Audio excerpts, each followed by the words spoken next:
আসসালামু রহমতুল্লাহ। প্রিয় দর্শক, নির্বাচনে বন্ধ থাকবে 5 ধরনের যানবাহন। চলুন কোন কোন যানবাহন সেটি আমরা জেনে নিই আজকের এই প্রতিবেদনের মাধ্যমে।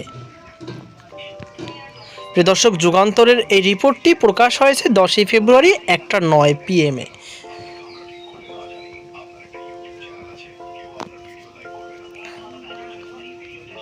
প্রিয় দর্শক, আসন্ন জাতীয় সংসদ নির্বাচন ও গণভোটের উপলক্ষে আগামী বুধবার দিবাগত রাত 12টা থেকে সারা দেশে বন্ধ থাকবে 5 ধরনের যানবাহন।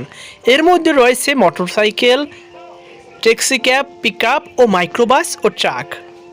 নির্বাচন কমিশন ইসি জানিয়েছে, বুধবার থেকে ভোট গ্রহণের দিন বৃহস্পতিবার মধ্যরাত 12টা পর্যন্ত এ নিষেধাজ্ঞা অব্যাহত থাকবে। নির্বাচনের দিন ভোটার ভোট দেওয়ার জন্য ব্যক্তিগত গাড়ি, কার নিয়ে চলাচল করতে পারবেন। ওই দিন মেট্রো রেলও চলবে স্বাভাবিক। ইসি বলেছেন, মঙ্গলবার মধ্যরাত 12টা থেকে ভোট গ্রহণের পরদিন শুক্রবার মধ্যরাত 12টা পর্যন্ত মোটরসাইকেল চলাচল বন্ধ থাকবে। তবে ইসির স্টিকারযুক্ত মোটরসাইকেল চলাচলে বাধা নেই।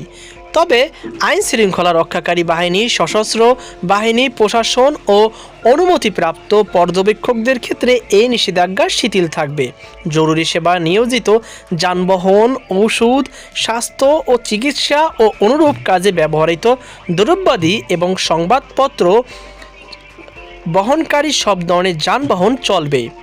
আত্মীয় স্বজনের জন্য বিমানবন্দরে যাওয়া, বিমানবন্দর থেকে যাত্রী বা আত্মীয় স্বজন সহ নিজ বাসস্থানে অথবা আত্মীয় স্বজনদের বাসায় ফিরে যাওয়ার জন্য ব্যবহৃত যানবাহন, টিকিট বা অনুরূপ প্রমাণ প্রদর্শন চলতে পারবে।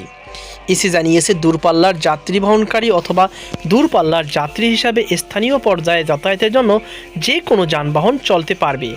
গণপরিবহনের ব্যাপারে কোনো নির্দেশনা দেওয়া হয়নি। তো প্রিয় দর্শক, আশা করি আপনারা বুঝতে পেরেছেন। তো যারা এরকমভাবে গুজব ছড়াচ্ছে তাদের থেকে সাবধানে থাকবেন। তো এই ছিল আমার হাতে সর্বশেষ আপডেট। সকলে ভালো থাকুন, সুস্থ থাকুন। আজকে এই পর্যন্তই। আল্লাহ হাফেজ।